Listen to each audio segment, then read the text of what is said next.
Welcome to the webinar on our draft plan and budget for 2021-22. I'm Peter Gainsford, General Manager of Inner West Council. I'm presenting today from the lands of the Gadigal and Wangal peoples of the Eora Nation, and I pay my respects to Aboriginal elders past, present and emerging.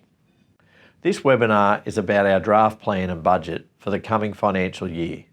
It will cover where Council's money comes from and how we propose to invest it, delivering infrastructure and services for the Inner West community. At the end of the presentation, you'll find information on how you can have your say about our draft plans and budget. In the last year, Council focused on supporting the community impacted by COVID-19, particularly our most vulnerable members and businesses and creative industries who were hit hard. We delivered a range of innovative grants, programs and fast-track projects to support local jobs and accelerate community benefits. This year, we've developed a responsible budget focused on stimulating the local economy, delivering infrastructure and renewing ageing assets. So where does Council get its money? More than half our income comes from rates, while 19% comes from user fees and charges, such as development application fees and hire of sports fields and venues. 16% comes from the domestic waste charge, which is shown on your rates bill.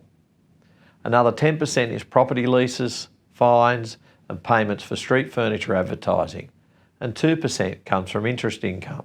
Our total budgeted income from continuing operations is approximately $231 million for the coming year. Our total expenses from continuing operations are approximately $249 million, less than $10 million of operating grants. This leaves an operating projected deficit for the coming year of $7.4 million. So why do we have a deficit? We're spending more money each year than we receive. And we've had financial impacts over the last 5 years, some of which include a special rate variation of $1.5 million, which expired last year. Our interest income is reduced by $3.24 million, and we lost $4 million of rental revenue from an investment property which was acquired by the New South Wales State Government. We've also delivered new and expanded services across the whole of the Inner West, such as our online customer request system, improved cleaning in main streets, new recycling, food organics and services, faster assessment of development applications, and more community grants and installation of new technologies. To fix our operating deficit, we're focused on long-term budget repair, including purchasing a new commercial investment property to generate income, maximising strategic procurement, enhancing asset management practices, implementing our land and property strategy, and leveraging the value in technology to deliver better process and efficiency improvements, reviewing our fees and charges, and also seeking out new revenue generating opportunities. Council is harmonising rates as required by the State Government. While Council is not increasing its overall rates income, some individual rates will change. The State Government will now allow councils to phase in rates harmonisation over several years.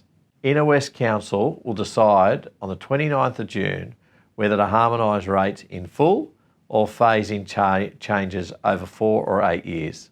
Council is also harmonising the domestic waste charge, which will collect to pay for our waste and recycling services.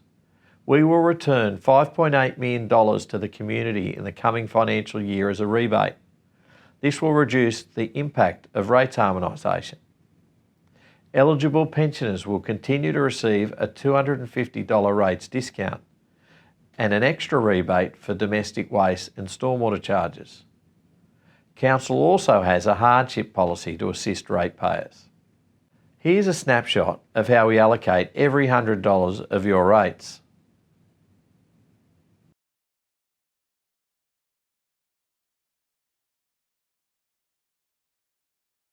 To find out more about rates harmonisation, visit our website. Now I'm going to hand over to Council's directors to tell you more about what's planned in their areas for the coming year. Hi, I'm Elizabeth Richardson, Director, Development and Recreation and Chief Operating Officer. This financial year, our planning staff will work on consolidating the local environment plan and implementing our transport, housing and economic strategies.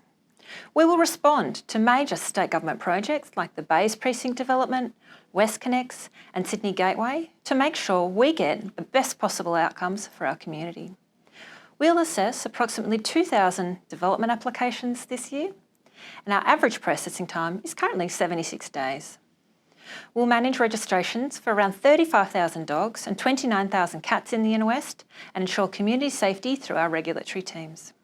We're working to take back management of Annette Kellerman and Fanny Durack Aquatic Centres, bringing our total portfolio to 5 aquatic centres and a water play park. We'll manage around 269 parks which provide crucial open space and develop plans for our priority parks to ensure fair access for a range of activities including sport, dog walking and relaxation. We'll continue to work with local business chambers and to support the local economy through initiatives like business events, workshops, destination marketing and the Women in Business Mentor Program.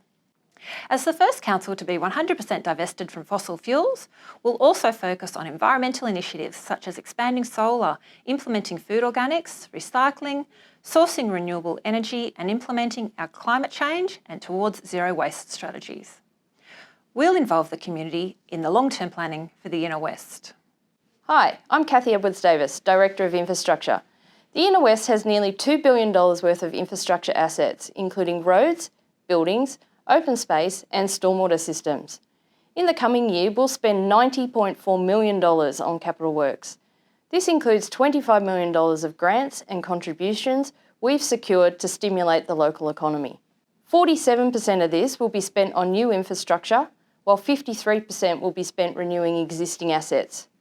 We're putting funding aside to make sure we can pay for a replacement at the appropriate time for all of our assets.